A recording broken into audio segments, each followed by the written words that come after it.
he was on guest on the show, and he said, "This is jazz." I said, "What do you mean?" He said, "Like you're literally sing everything." And he's like, "You're telling the directors in the control room, and this you see in the camera and the movements." He said, "This is like watching Miles Davis with the band." And I told him, I said, I believe it's 100%.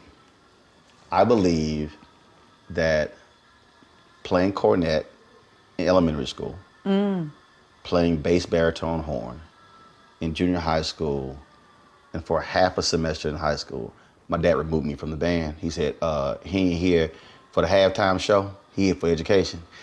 Took me out of the band. Wow. I really do believe being around music absolutely trained all of the senses to do what I'm doing right now. Sure, absolutely. You have to. I see all that's all happening. Yeah, you see that. I just think that's why I think it is a damn shame that, because we had instruments, we can check them out. Right. We can rent them for the semester. I really do believe that one of the greatest mistakes that has been made in education in this country in the last 30 years has been the removal of music from K through 12. Absolutely, because that's the prime time to learn, well, especially in elementary school. I started playing, I was young, but that's because Pops was playing in the house all the time, but I just picked it up. And when you're younger, there are no limits to what's happening. You pick it up and you start learning things. Like, I can do this. No one ever said you couldn't. So you're open to learning, you know. And those are important times. And it is unfortunate right now, because even with the kids I service in the Bay Area with the foundation that I have, you know, we're just constantly trying. The kids are asking, they're begging. We want instruments, you know. And the problem is not always just the instruments. There are rooms in the schools right now full of gear, no one to teach is the problem. Wow. There are no teachers, because a lot of the teachers, you only get a select few that want to go where we service our kids. Right. So you got 3 or 4 people and they come in there like, well, I can't do this. And so then you got 2 more, it's like they never last. It's hard, you know? So the kids, they want that. So it's just, we ended up right now, we're using a lot of the local musicians in Oakland who are working right now during this pandemic. And we use them as the teachers and give them some money to help assist in educating the kids knowledge about, you know, music, you know, the history of it, whether it be hip hop or choir, whatever it is, drumming, whatever they want to learn, DJing, I mean, it's amazing to me when you think about, because how it drives me crazy when other people don't see this, how music is in every part of our lives, even when we don't realize it. I'm talking when you're walking through the mall, when you are in the elevator, when you're in stores, when massage, spa. There you go. I'm like everything. Restaurants. You're sitting here and you can be, even if you're watching a commercial, you don't realize what's playing. And then I love when somebody told me, I can't believe you're listening to listen to classical music. I said, fool, do you realize every time your ass go to a movie, you're listening to classical music? The guy was like, no, I'm not. I said, go to the next movie. And when the music start playing, listen to what you're hearing. Let me know if you hear some violins. And this guy was like, what? I was like, yeah. That it's everywhere, but something that is everywhere and is so much a part of our lives, educationally, we diminish. Absolutely, it's insane. I mean, it really is insane. It's like, this is supposed to be, like, this is food, it's water, it's everything. Living, breathing thing that is a part of our lives every single day, whether you believe it or not. Like you say, TV shows, commercials, themes to TV shows, you're watching television, movies, spas. The damn ice cream truck has a song to let you know I'm coming. Exactly. And we are one of the businesses that do not get paid what they should get paid. It's a shame. We don't get what we're supposed to get. Prince tweeted me back one time because I said, it was something somebody said. I said, oh, no, I don't stream music. I said, I buy music. And I think the tweet was like, I know that's right. And people were hitting them. They were like, dude, you know, Prince just tweeted you back. I was like, what you talking about? They're like, hit a screenshot. I was like, oh, really? And I was dead serious. The thing for me, and again, I guess part of this, when I went to communications high school, and our TV instructor, Mary Waits, made us watch a movie to the end of the credits. Mm-hmm. She said that's who made the movie. Absolutely. So we could not watch, we had to watch it until, to this day, I do not, when I go to the movie theater, I do not leave until all the credits are finished. Same here. And it's crazy when you talk to people and, well, I got to pay for this. I'm like, okay, there's a band like that person. They don't writers, they don't understand. crew, the people who set up the cameras, who set up the equipment and the cable. I'm like y'all, there's an entire infrastructure behind this. What, you think that it just happened and we should just get it for free? So we're putting out money and no one's giving it back? It's crazy. It's insane. It really is. It doesn't make any sense. I mean, the streaming thing is, it's a half a cent of a half a cent that doesn't exist every time you stream. Like, how do we make money doing that? That doesn't make sense either, So we're making money that doesn't exist. And then you want to be okay with it. So we keep giving. And we're spending money. It takes sometimes weeks, months, years to do a project.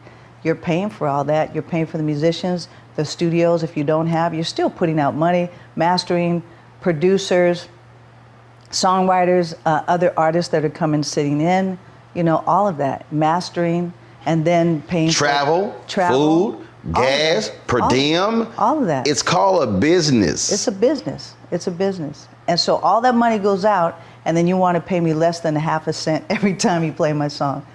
Hilarious. I had Dionne Warwick on the show, and she was advocating for the bill in Congress for radio stations to pay. And I remember when that first bill came up because TV One was owned by Urban One Radio One. And Kathy Hughes, who was the founder of the company, had was going off against the bill, was highly critical. So Dionne Warwick says, yeah, that almost cost us our friendship. Because Dionne was like, as the singer, she said, I don't get paid for that. And she said, it's the publishing. She's like, okay, but I'm the one who was singing. So she was advocating for it.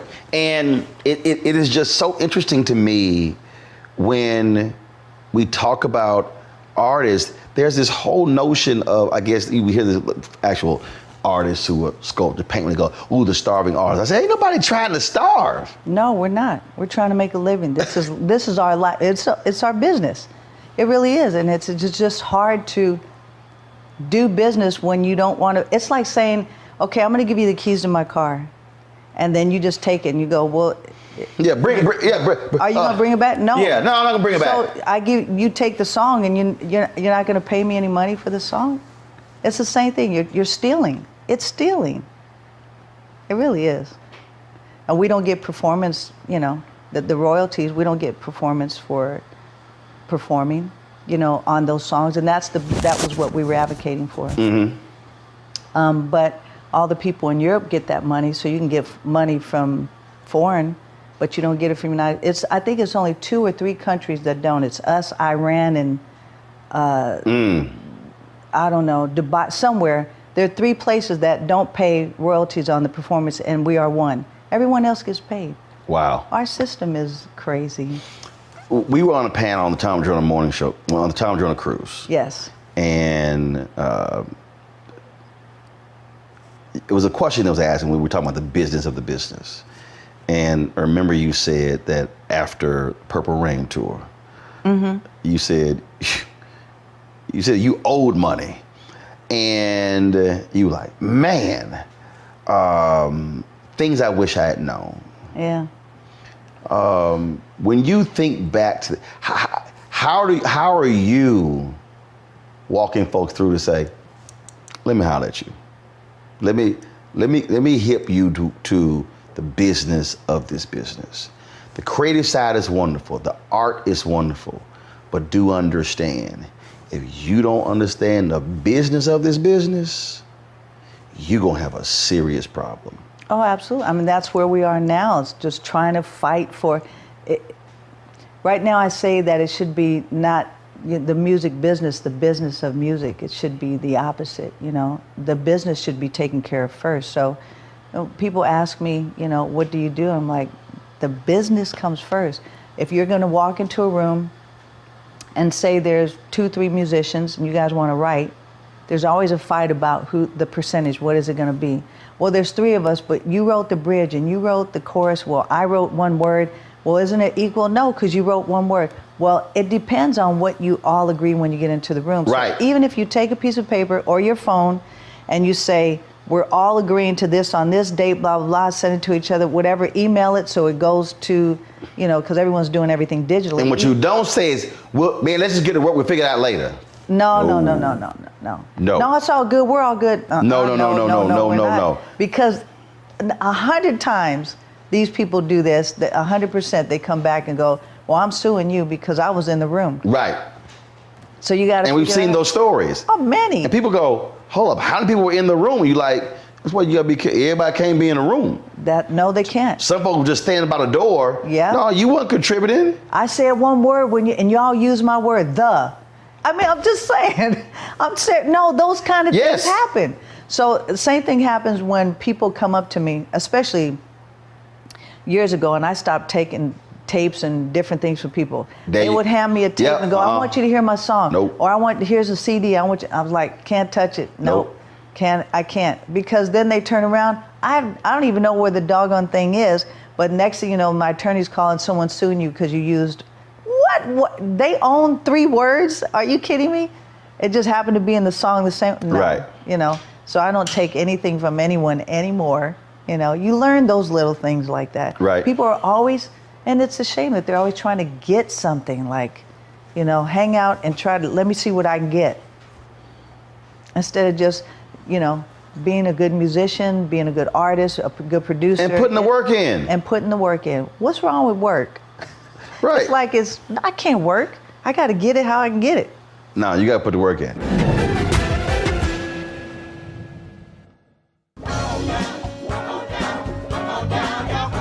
We welcome you to the launch of the Mass Poor People's Low Wage Assembly and Moral March on Washington, D.C., June 18, 2022. We are a new, unsettling force, and we are powerful.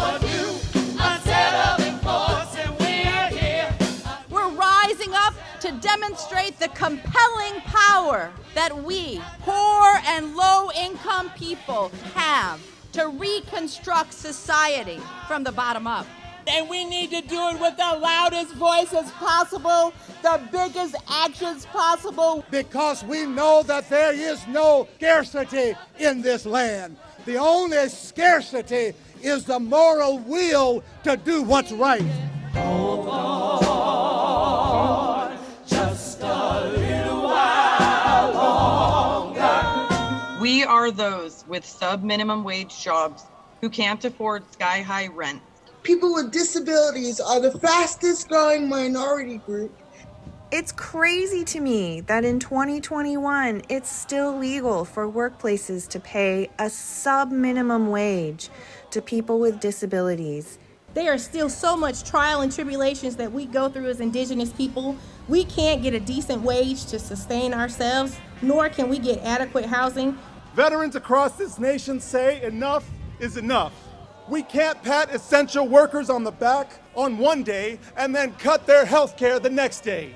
Health is a political choice. What more do I need to do to prove that my voice is just as valuable as anyone else's?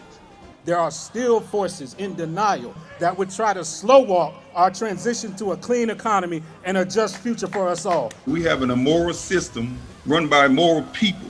But together we walk, and we walk and we fight. It's time for a change. Reconstruyamos esta gran nación. See, we are people of resilience. As we fight these interlocking injustices together, when we work together, mobilize together, and rise together, We become a voice for the voiceless, and we become an agent of change in a time where great change is needed. We need the third reconstruction to ensure that deaf people, people with disabilities, and all people can have the right to live and to thrive. We know what they are doing, but the question is, what are we going to do? Reconstruction begins when we change our mentality and say it's time for you to get your foot off of my neck.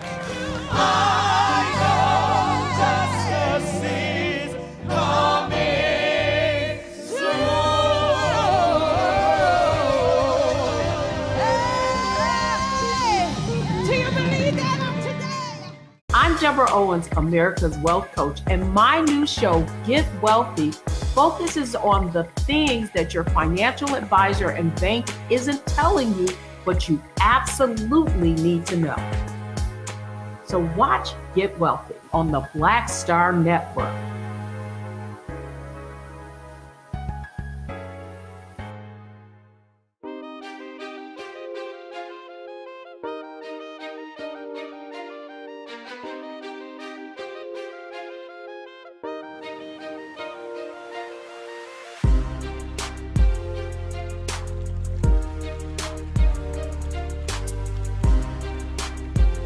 When I listen to the horror stories, when I talk to people, and they talk about, stuff they've gone through, and also I'm very, I'm so observant to this as well, because I've been in a lot of dressing rooms before show, after show, and like one of the things, and it's just sort of just how I think. It's just sort of like, so yesterday we're going through, and this is partly. Hearing my dad, my mama's voice, then it was partly being an owner. Yeah. We're going through the kitchen. I was like, why are there 7 unopened, unfinished water bottles? I said, there's 4 people here.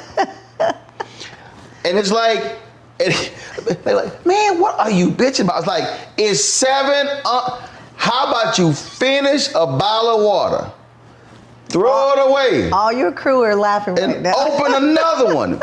But again, though, what people understand is when you are a CEO, you're like, why we are buying 3 cases of water when we could have bought 2? It's just one of those things that it is so, like, I am like that with gear. I'm like that because, again, when it's, the company got it. Oh, right. The label got it. Exactly.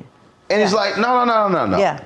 And it's like, I am like, it is so crazy that how I think that way, but that's the reality of an owner. Absolutely. How you see certain things, you like, no, that costs that. Yeah, no, absolutely. All that adds up for real. Oh, the company's got it. Oh, y'all got it. They're going to take care of it. What was the story you said? So that's what they said to me. I kept saying, what do you need? What do you need during the tour? Because you said you were sending someone to go buy some fabric. In Paris. Whatever. I lost my mind. Go get me some fabric because I need some clothes made. So they're just, And they go, okay. Yeah, absolutely. Like Sheila sending me to Paris, absolutely. Okay, I'm going to go. They go and they come back with all this expensive stuff.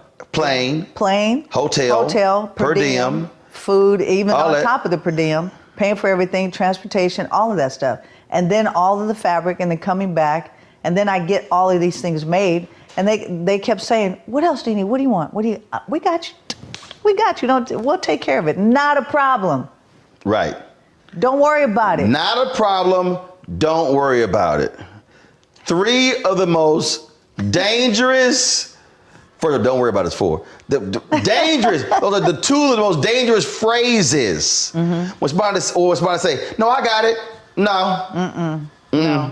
No, it's bad. No, that was a big lesson because seriously, at the end of being out on tour for a year and a half, 98 something shows, or 98 shows plus, I was $990,000 in debt. You might as well say it's $1 million. $1 million in debt. After being on tour, working my butt off, I had to pay that back. actually ended up owing way less than that because they were double charging me because I said, this don't sound right. I know I didn't spend that much money. Because you told, what did you say? You said I had them audited. You said that was an accountant. Yep. That Prince really liked, and he was jacking everybody, and you were like, no, go on back and check his math. And you like, Prince really liked him so much he didn't get rid of him, or something like that. You said on the cruise. It was. I mean, you have people that you trust on tour, and you're knowing that they're going to do the right thing, you know. And it's just, everybody was shocked, you know, because I kept saying, I'm paying this bill and it keeps going up. It's not moving and it's going up. Right. And it doesn't make sense, and I can't be. And so my attorneys and we were talking. I said, let's audit. And they're like, what do you think Prince is going to say? I was like, I don't care. I'm not paying. I shouldn't be paying. You're like, something ain't right. It's not right. I don't care what. No.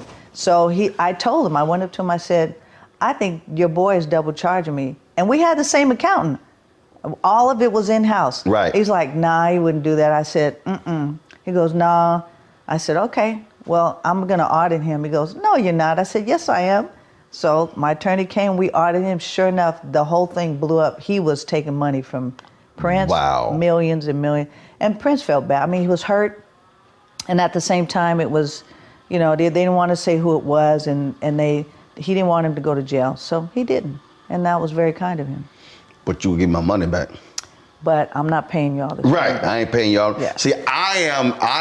And that's the thing, don't be afraid for people. You can't be afraid to ask questions. Right. You can't be afraid to stand up for what you think might be right. And if you're wrong, it's okay, but you can't later on go, I should have said something now, you know. Yeah, no. It has to be okay for you to stand up in who you are.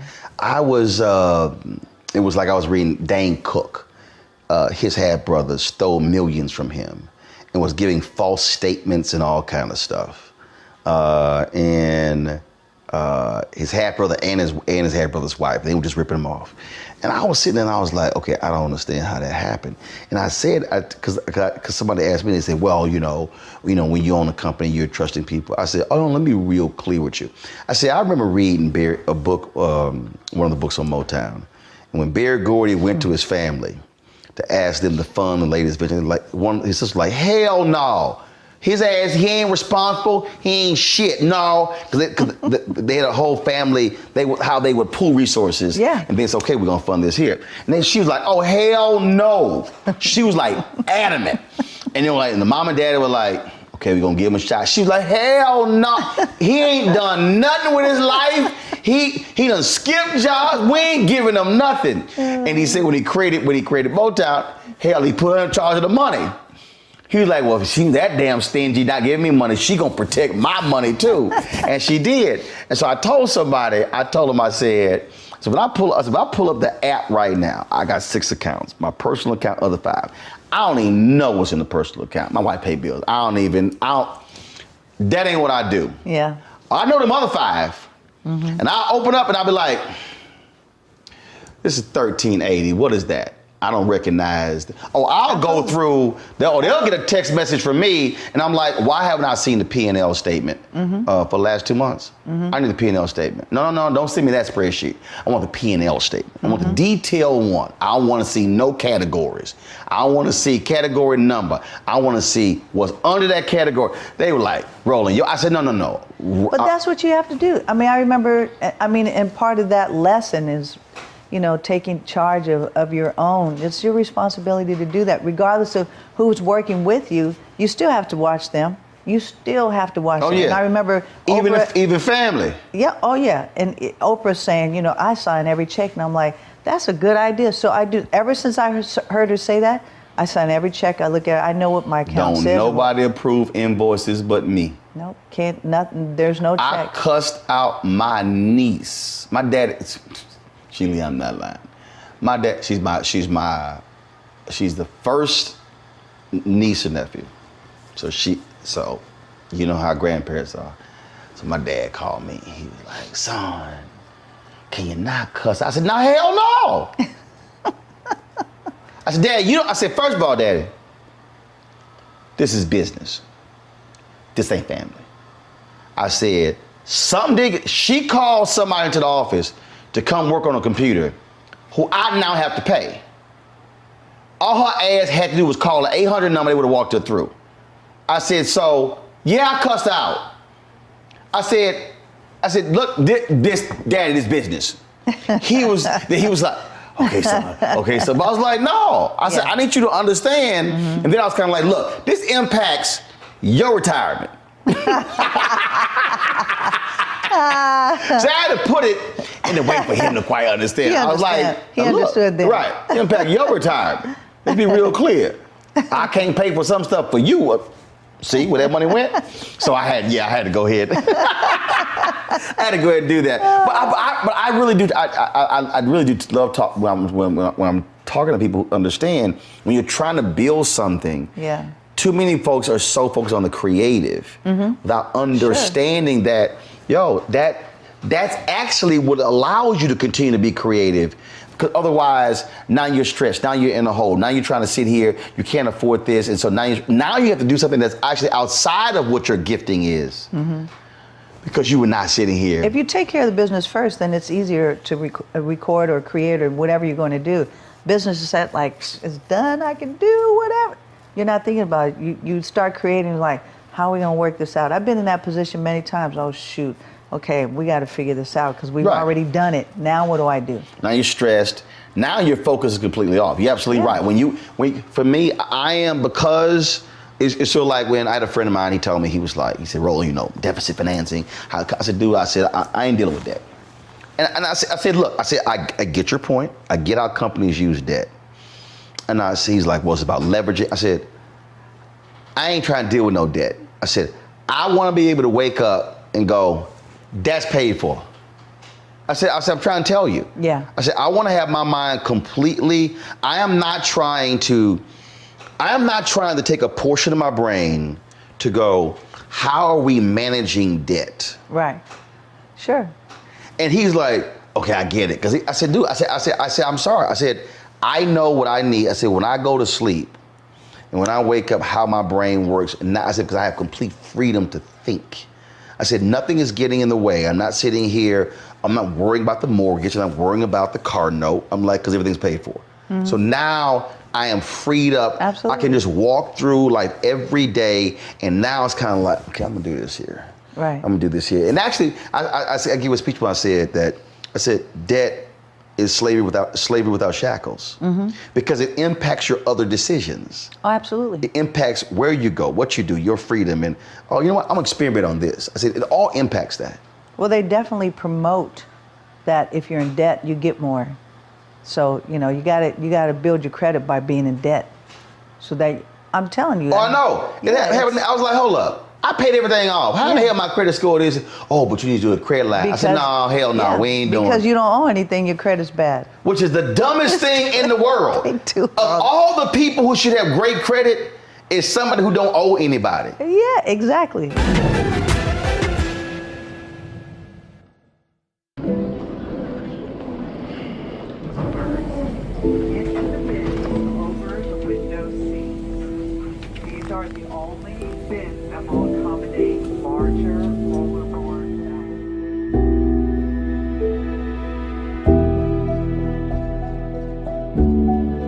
Put 10 in here? 10, and you don't come out till you die. And you eat him, you eat 10. Oh my God. So what?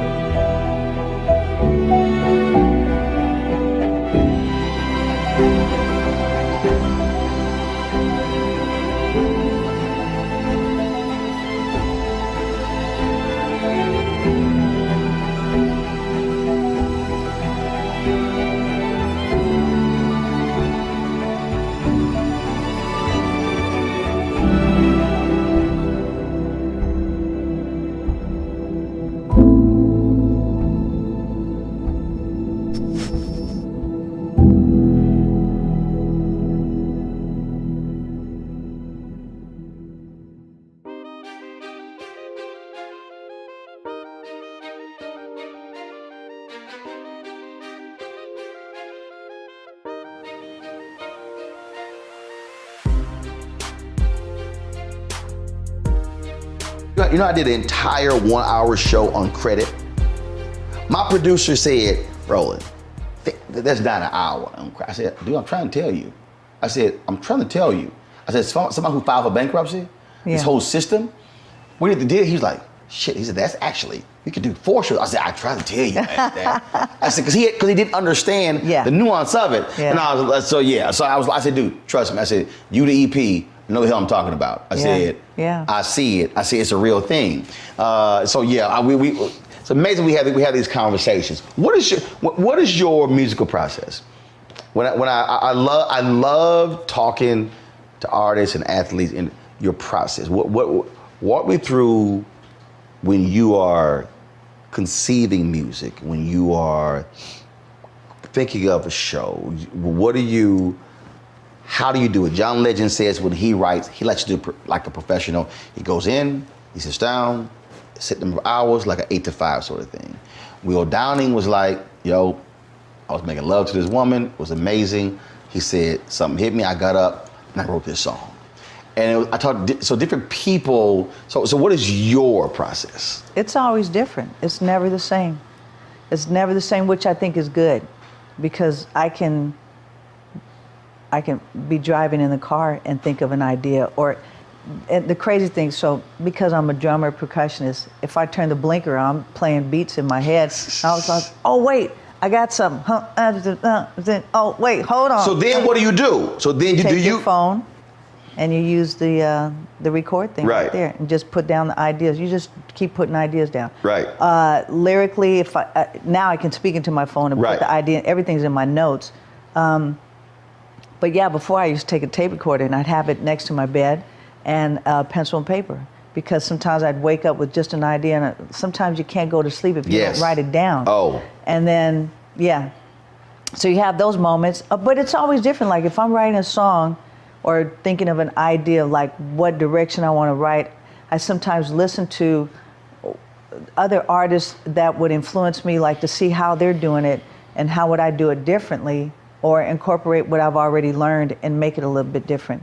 But it's not always me always thinking about drums. I come up with melody, I'll come up with a line or a story that I hear someone saying. I was like, oh, I'm gonna flip that story. That's a song right there. And everyone's so used to hearing me say it, someone's doing something, there's a song, there's a song, there's a song right there. Constantly, sound check. My guy's up front of the house, he's always pressing record. We record every sound check because those songs happen. And when we do it like all that, spontaneous. Everybody gets paid because we're all in it together. So whoever's on stage, and even if you didn't do anything, you're on the stage, that's my agreement with everyone. If we're coming in to write, and again, that's just my agreement. Right. It doesn't matter if there's 5 of us, we're all gonna get paid. We're all a part of coming up with the ideas. I love collaborating, so a lot of the times it might not even be, I might not even start the idea. It might be someone else bringing an idea to me. I co-wrote a song with Joss Stone one time, and she's incredible, and it was for my family's record, the E family, and she sang a melody on the phone and sent it to me, and then we wrote the song. When she came in, she heard the song for the first time. She didn't even know. She had never heard it, and then she came and she's like, oh, I love this, just from the melody that she wrote, and then she sang all the background vocals and sang the lead, and it was done. I mean, there's so many different ways to write now, so my process is always different. It's always different. So have you, because I know I've done this, have you been in mid-conversation? Have you been at a dinner party and all of a sudden you will just check out and folks like, what you doing? Where you go? Because your mind is just, something happens and people, I tell people, you have to have you have to create space for creative people, because if you try to box creative people in, you're going to be severely disappointed at all times, because creative people simply think and operate differently. Well, it's constant. It's continually happening. Like my cousin, who's been working with me, she's my assistant. She's been with me since she was 18 and she's 52 now. She's still here, but I mean, there's times when I'm like, oh, here's a song right here, here's an idea or whatever, just constant. And sometimes she's like, oh shoot, here we go. Right. Remind me of the, right. She text me with it's just never ending. She goes, you hear that, Henry? You hear that, Henry? Like we'll be sitting here, I'll pop up to the control room and I'll be like, yo, so when we go to LA, Oh, that's me all day. I'm like, so we go to LA. So I'm thinking about doing this here. So we have this, and this, and going here. And then, okay, I walk out. Then I come back and be like, dude, what the hell? I'm like, what did you think I was doing yesterday? No. It happens. Just now, while I was waiting to do the interview, we're in the backyard sitting out there because I've had 3 hours sleep. I'm in pain in my back, and I'm going, okay, Ia, hold on, we got to do this. I'm giving her a list of stuff while we're sitting outside, and then tomorrow what we got to do, and then we got to bring this. It's just nonstop. It's just like this. She goes, okay, right, you know, because it's just I'm thinking of things right now. This is my rest time, but I'm thinking of things that need to happen because if I don't tell somebody, you're doing it right then, I'm gonna forget. And you forget, and then now you're mad. The thing when you mention the sleep part, I can't even tell you how many times I'm tossing. My wife was like, "You okay?" I'm like, don't, because my brain is firing. Yeah. And most of I was like, look, this is bullshit. I'm not just get the hell up and go downstairs. And it might be the next 4 hours, 5, 9, 7 a.m. Okay, I sleep till 1. My show's at 6. Because and I don't think people don't get it. They don't get when it's firing. You don't try to turn it off. No, you got to go with it because you never know when it's going to stop. And there was a time when mine did. I couldn't write a lyric. I'm like, I don't feel it. I don't understand. It's just not in me. I don't know what to do. It just left. It just left, and it's just weird. And I was like, I don't know. I mean, I never not want to stop, but I felt like I needed to do something else for a minute. Okay, I can identify with that. I had a syndicated column for 10 years, and probably I was fine the first 7. The last 3 years, it was basically, I wasn't moved to write the column. Yeah. Because things change, and so we are and what's happening in your world, things are changing. So you want to change, so it's like, okay, we got to flip this. It's got to be different. Because when I added the TV show, because I was already talking it. Right. And it just didn't do, and I was kind of like, okay, and they were like, okay, well, when is it coming in? And because it was a weekly column. Yeah. And they're just thinking, look, it's 700 words a week, but it wasn't, it actually bored me. You have to be inspired, and you can't be bored. Me. I'll never say the word, I'm never bored. I'm never bored. It's just, all of a sudden, it's just like, I don't want to think about trying to write. It should just come like, I want it to just, like, where's that? Like, I would wake up dreaming of the song that just happened, but the whole video, I see the whole thing is done. Yep. The whole thing is done. I was like, where are those moments? And now you just go, I want those back. So they happen periodically, but when they leave, it's you need to check out, because the thing about us as entertainers, we're doing this, we're giving. Yes. And we have to learn a balance. And if we don't, like, there's many times I've just crashed and burned, and I've had to learn to, like, okay, let me just adjust this. That's just life, you know, but. I call it, you have to create think time. Mm-hmm. And actually, you know what did it for me? I was reading the Bible. When Jesus left his disciples, it was like, look, I'm over here. It was think time. It was literally, I need to get away from y'all. And it's the same thing. My wife will say to me, not now, I've been playing golf like crazy. But there have been many times she said, when last time you played golf? She's like, you need to go play golf. Absolutely, yeah.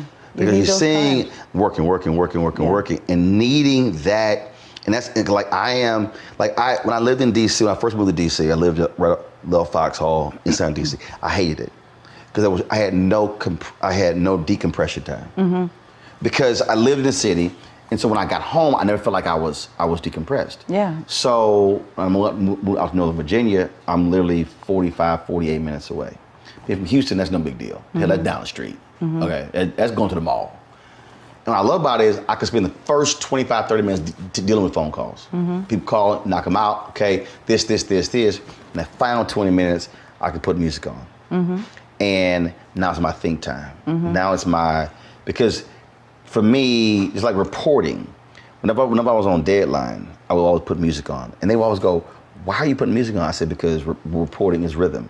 I said, great writing is rhythm. You read a book and it's flowing. I said, that's rhythm. I said, writing has a rhythm to it. I said, so that's why I would listen to music to write, to put me in the rhythm. Sure.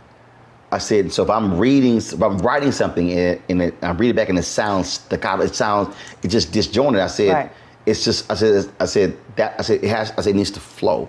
I said, it needs to be, how you move, how you dance. Yeah, it's like writing a song. And when I'm writing a column or I'm writing a story, this is literally me writing. Yeah, that's awesome. And so you sit, and so you just like flowing, then it's flowing. That's flowing, absolutely. Then it's flowing. Then boom, you at the end, and then you go back and read it, and that's how you. Yeah. I read this. They're like, "What are you doing?" I said, "I'm trying to tell y'all." Yeah. I said, "Writing is rhythm." It is. It's the same thing. It is. That's dope. And speaking the same way. Yeah. Like I visualize all my speeches. I don't write speeches. Wow. You just tell me how much. If they say, "Roland, you got 30 minutes," that's fine. If they say you got 15 minutes, that's fine. They'll come back to me. I remember I was on CNN, Lou Dobb. They came back and they said, okay, we got a minute coming back from break. I said, cool. They came back and said, oh, sorry, we got 45 seconds. And they came back and they said, no, you got 25 seconds. I said, I'm good. I said, I'm good. I said, all I need is 18. I love it. He went, what? I said, I just need 18. And we came back, hit it, and we get into the elevator. He was like, 18 seconds. I said, no, his EP went, no, we timed in the control room. He spoke for 18 seconds. I said, oh, so you thought I was joking? So that's why, again, that time thing, it's just like, oh no, just too much time I got. Yeah. And I just, so he just does it. And I'm telling you, I don't know how it happened. I don't. It's just, when you talk about gifting, it's just certain things. Yeah, absolutely. I just don't. I'll literally sit there and I haven't even decided where I'm going. It'll just be like, that's it? You want me to do 30? I got it. And I'll be sitting there. I don't write anything down. I don't even write the name of the title. That's I will crazy. walk up to that microphone and I'll say, old school church, I will tag my text. So I will name my speech and then we just go. Wow. We just go. That's awesome. That's a gift. Pull up a chair, take your seat. The Black Tape with me, Dr. Greg Carr, here on the Black Star Network. Every week, we'll take a deeper dive into the world we're living in. Join the conversation only on the Black Star Network.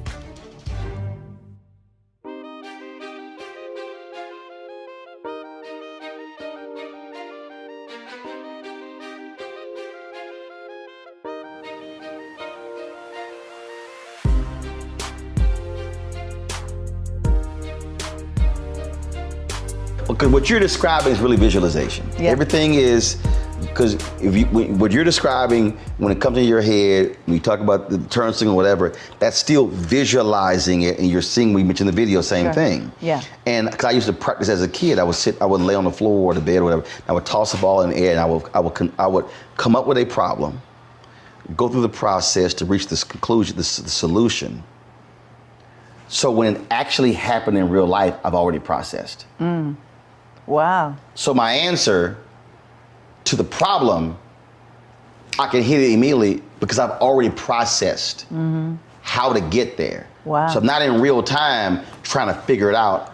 I've already done it. That's awesome. And I still do it. Wow, that is awesome. Now I'm telling you, that is because, I guarantee you that it's because of music. I guarantee you that was the basis of it. Because you have to, when you read music, you have to sit here.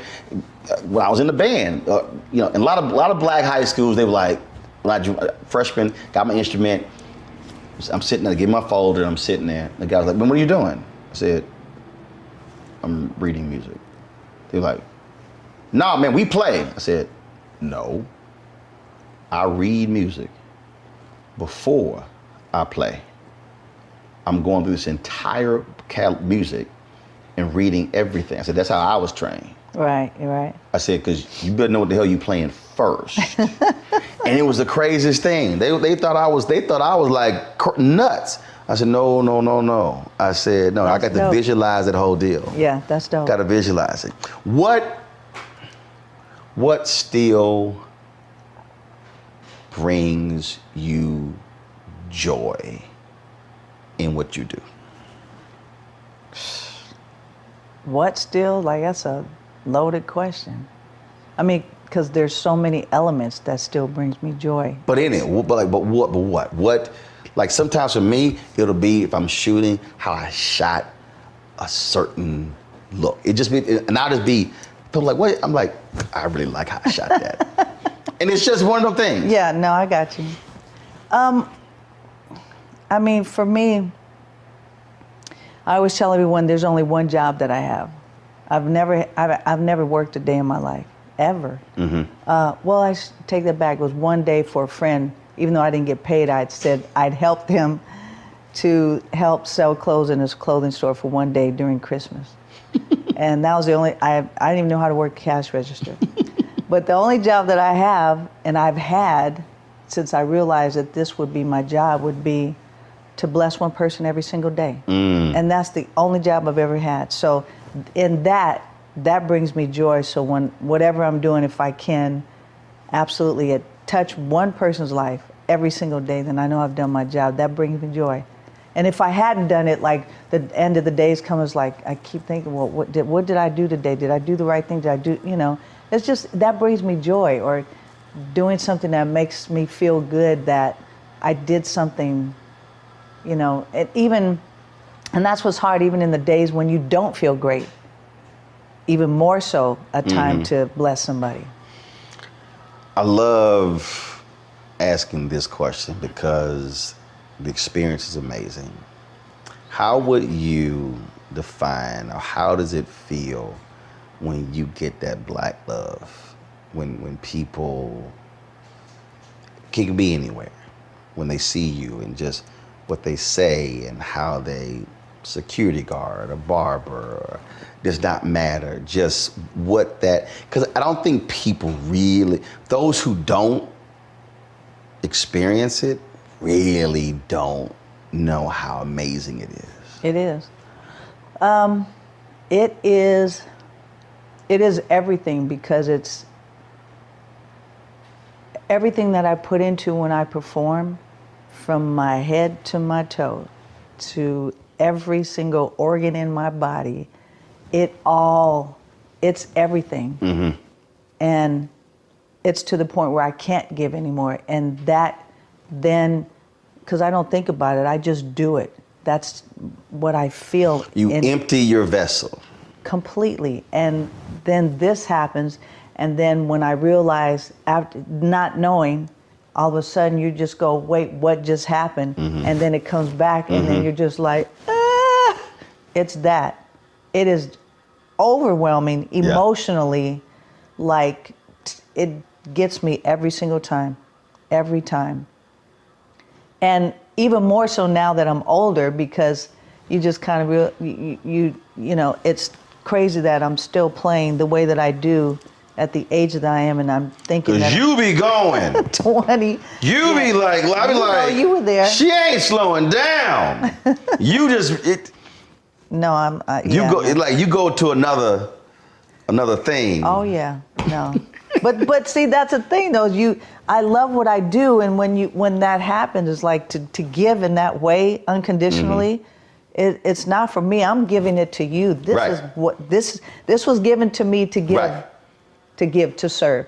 So when I give that, like you say, you empty, man, what comes back, and you just, then that makes me do even more. And I'm like, I'm still pushing. I'm out of breath. I can't. What? It doesn't even matter. You're seeing me going, all right, right now, y'all, I can't breathe, but it's okay, All right, it's all right. Hold on, just give me 2 seconds. I mean, I had a woman stop me. She said, you took all these pictures, you're speaking to people, whatever. And I told her, I said, I come into famous people every day. I said, just a byproduct of what I do. Mm-hmm. I said, but there are people, you go places in this, I said, they don't meet folk like me every day. Mm-hmm. I said, and that photo means something. Mm-hmm. Speaking to them means something. Mm-hmm. Walking over and playing with a child means something. And I said, that's a part of it. Mm-hmm. I said, and then when you give that, I mean, you are bringing joy. Yeah. And I said, because they cannot buy tickets. Mm-hmm. I said, when I walk into a room and 500 tickets have been sold and y'all tell me we have to add extra tables, I said, it's showtime. Right. I said, it's go time. Yeah. And it's under, I had this one woman, I was speaking somewhere in Virginia, and she came and she says, oh, I'm so excited. She says, because they had me singing this song after you. I said, you don't want to do that. I did. I was like, I said, you don't want to do that. I said, Yeah. you need to sing that song before I speak. She's like, no, we're fine. I said, no. You need to do that song before I speak. Yeah. I said, I ain't trying to be arrogant or cocky about it. I said, but I'm letting you know. When I get done with this speech, this room gonna empty out. Mm-hmm. I said, so you don't want to sing to an empty room. I said, because you don't want to follow me with that song. Mm-hmm.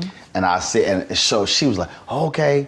So when I got finished done, she like, oh, I'm so glad I listened to you, shit, because man, you, but because I said, you have to understand, Yeah. I know what I'm about to do when I hit that podium. Mm-hmm.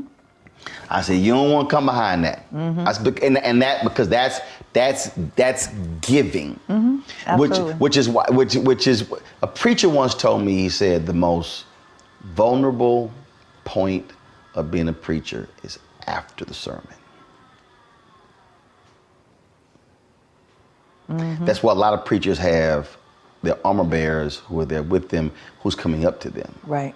Because he said, because they have emptied themselves, and it is actually the most vulnerable part. Absolutely. Time. for somebody to Absolutely. Get in. and experience anything happen when concerts are over. Yeah. Well, there are a lot of artists who they take a lot of time after the concert to greet people Mm-hmm. because they have to, and it's just a different thing. It's hard. It's hard. It's hard because you just gave everything, and then you've got to keep Right. giving another. You're still on. You're still on, and you're like, sometimes I just can't do Right. it. And now with the pandemic, it's like we're not trying to do meet and greet right now anyway. Right. But it's challenging because then when you say, I'm sorry, I can't. What I ended up doing when we sell merch and people are standing in line buying and you feel bad, you see this long line, you're like, I got to leave and I'm not going to be able to sign because I said I'm going to sign everybody. Right. So what I end up doing instead of waiting for them to come to the table because they want to tell their story Right. and do that, it starts to get long and then, well, can we take a picture? And then the picture taking gets even longer. Then people are like, I don't know if I want to buy this, and this is taking a long time. And those fans do stay. So I've made it a point now to not really, if I'm going to do pictures, it'll be a separate line just for pictures. Right. But if I'm going to sign the merch and stuff like that, instead of coming to the table, I go down the line. I can go down faster. There you go. Yeah. I go down the line, and that's faster, and everyone gets it. Oh, yeah. Signed before. By the time that saves 30, 40 minutes. Oh, like I do selfies. Yeah. 2 lines, here. And it's like, do this one, you step in. Now I'm literally, give me the phone. Click. Exactly. Click. Oh my click, God. Some click, people like, wait, click. I'm so sorry. No. We don't even, there ain't no phone I haven't used. I've actually changed folks' setting. I'm like, hell no, we're taking your time off. I'm like, I'm not waiting this damn 10 seconds. We try to use the photographer there and they can get their picture. No. The selfie thing. They want, no. I have snatched, Sheila, I have snatched phones. Like, give me this here. And I'm like, click, we done, because I can do a selfie in 3 seconds. Yeah. No. I did 200 selfies in 30 minutes at Essence in the TV One booth. And they were like, well, I said, no, not one line, 2. Yeah. I said, we're going to be in and out. We're going to be in and out. We're going to get them in and out. I said, we ain't here all day. We said, we got to go. Yeah, that's I said, true. got the roll. And you still made everybody happy, see? Oh, yeah, everybody got their photo. Yeah. I said, we ain't going to be here in an hour. Yeah. And the only problem is when women go, no, take it long way so I can, see, now you can't do a selfie. No, I want to get the whole outfit. I'm like, hey, look.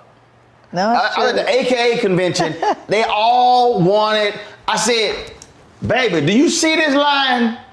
Is 90 of your sorrows in line? I don't care. I'm like, hey, I am not taking long way photos, okay? I'm like, we ain't doing it. I said, it's gonna take too long. It's selfies. Give me the phone. Just hand it. Oh no, we ain't doing it. I believe it. I believe it. I was like, we ain't trying to do that. Try to do that. It's time to be smart. Roland Martin's doing this every day. Oh, no punches! Thank you, Roland Martin, for always giving voice to the issues. Look for Roland Martin in the whirlwind, to quote Marcus Garvey again. The video looks phenomenal, so I'm really excited to see it on my big screen. Support this man, Black Media. He makes sure that our stories are told. See, this difference between Black Star Network and Black-owned media and something like CNN. I got to defer to the brilliance of Dr. Carr and to the brilliance of the Black Star Network. I am rolling with Roland all the way. Honored to be on a show that you own. A black man owns the show. Folks, Black Star Network is here. I'm real revolutionary right now. Roland was amazing on there. Stay black. I love y'all. I can't commend you enough about this platform that you've created for us to be able to share who we are, what we're doing in the world, and the impact that we're having. Let's be smart. Bring your eyeballs home. You can't be Black-owned media and be scared. You dig?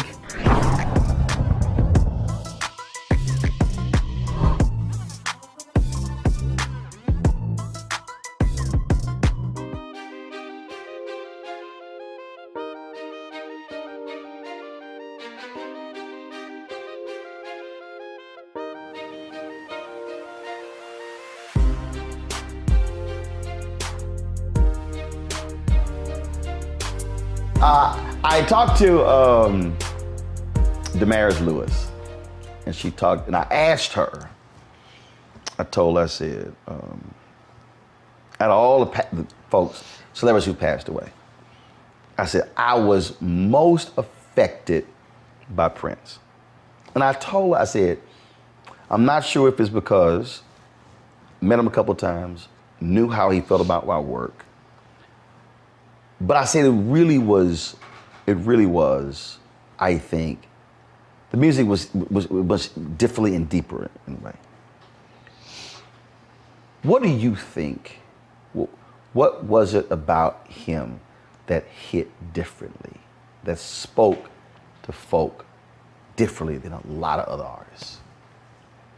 I think, he brought his own sound. So when you have an artist that creates his own sound, like Earth, Wind & Fire, Stevie, they come in, the Beatles, they create their own sound, and there wasn't, he kept reinventing himself. He wasn't afraid to change instrumentations or not use drums or not use bass or use the Lynn machine or use real drums or use, pots and pans. It didn't matter. It's just like he wasn't afraid to, the sound was different every time he did an album, completely different, And the things that he wrote about, it was things that he felt he needed to speak about. So a lot of honesty, whether he would admit to it or not, there was a lot of honesty and a lot of things that were real to him. And when he gave, I think for me, he is my number one favorite guitar player in the world. He was. Oh, he killed that thing. He played with, and especially, I loved times me playing drums with him, he and I playing together. When I played drums, it was a whole nother thing. And I just think that he reached people in a way as an artist that he reached you because he was, again, honest in a way that he said it a million times, but he wasn't trying to write the next Purple Rain. That was already what it was. Right. So let me move on to something else. Right. I'm not gonna, I can write those, I can write that. That was that one time thing, Right. but it's never gonna happen again. So why would I write that again? Then it's not special anymore. Before he passed, this is about 5 or 6 years before he passed, I went through this crazy Prince phase. I bought a bunch of his stuff. And I was listening to stuff that people didn't like. Chaos and Disorder or whatever. Oh, Chaos and I was going through all these albums and I was like, do y'all know what y'all are missing? Because it wasn't the airplay. It wasn't, okay, it wasn't the pop. And I was like, I was like, no, y'all didn't understand. Yeah. I'm like, this song and this song and this song. And people go like, dude, what are you talking about? Like, man, I ain't buy that. I said, I'm telling y'all. Yeah. I said, and There I was was just going so through much. Crystal Ball and Emancipation. I was Yeah. like, no. I said, I'm Those telling. songs, It was oh my crazy. God. It was so. George Lopez said, he said, Roland, I hate. He said, I know how you feel about music. He said, I hate that you and Prince never got to. He said, I hate that y'all never got to talk about music. He said, because I know, because he saw me describing all these different songs, and I said again, being in the band, I said, there was brilliance in there, but for the public, oh, that wasn't a hit. I'm like, no, that was banging. Yeah. No, he wasn't, and that's the thing, he wasn't writing for radio. He was just writing. You know, he constantly writing, always writing. And I think that's why he reached people, because it was always different. He was always telling a story about something you can act, and again, in a way that you can actually visualize what he was talking about, you know. The most important thing you learned from him?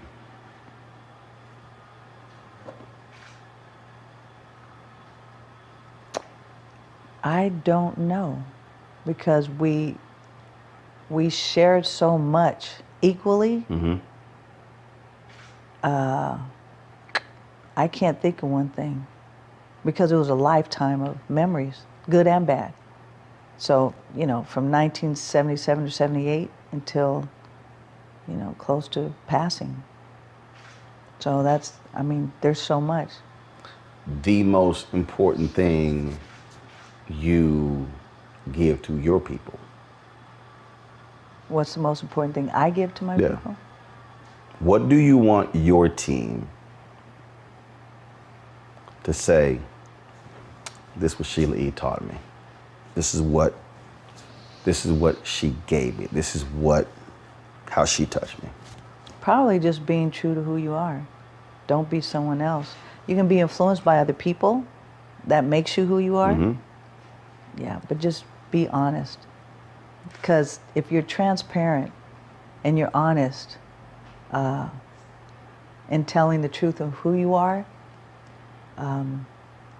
your life is much better. And when you don't, and you try to become that someone else, and then you're hiding things, and it gets weird, Mm-hmm. and there's just chaos happening all the time, you know. Last question. One of my favorites. I ask singers and comedians this. Who have you, solo, group, when y'all perform, and it was like, oh, it's gonna be on tonight. We're gonna bring that heat to your behind. Where it could be, again, someone you're on the same bill, but it wasn't that it was a fight, but they brought out the best in you in terms of, oh man, they put a show on. We got to go to another level. I say that every time we hit the stage, so it don't matter. And if there's I'm saying, but has there been ever, I'm talking about when where there's another group, there's another artist, where they bring it, and you like, all right, we got something for you, where you had that competitive. Because I'm just going to be me. I'm still going to bring 150%, so sometimes I have to say, if you're going to follow me, I'm sorry. Okay, here's the second part of that question then. Okay. I was asking a question before verses, but if there's somebody you would love, you on stage, they on stage. Microphone, let's go. Who? Male, female, don't matter. I can't think of anyone. It's gotta be one, like, I would love to be, in terms of we're on stage together. Like Johnny Gill said, I would love me and Uncle Charlie. He said, me on one stage, Uncle Charlie on the other. He said. But see, this is what's so interesting, because singer against singer, or to be on stage, not against, but to, you know, Right. singer, drummer.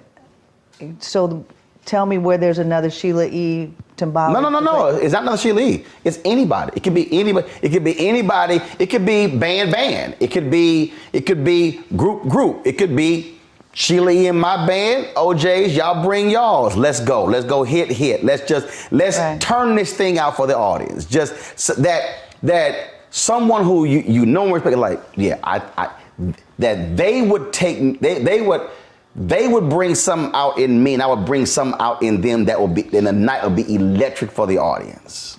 Well, we did a couple of shows with Earth, Wind, and Fire, and we had a blast. But it's just like we're all family, so right. I mean, right. But even if it's family, but it's not competition, but it's no. I understand. You greatly what you're respect them, but it's like, yo, you played that, hit it, and then they come back. Oh, I seriously can't think of nobody. Really? Nope.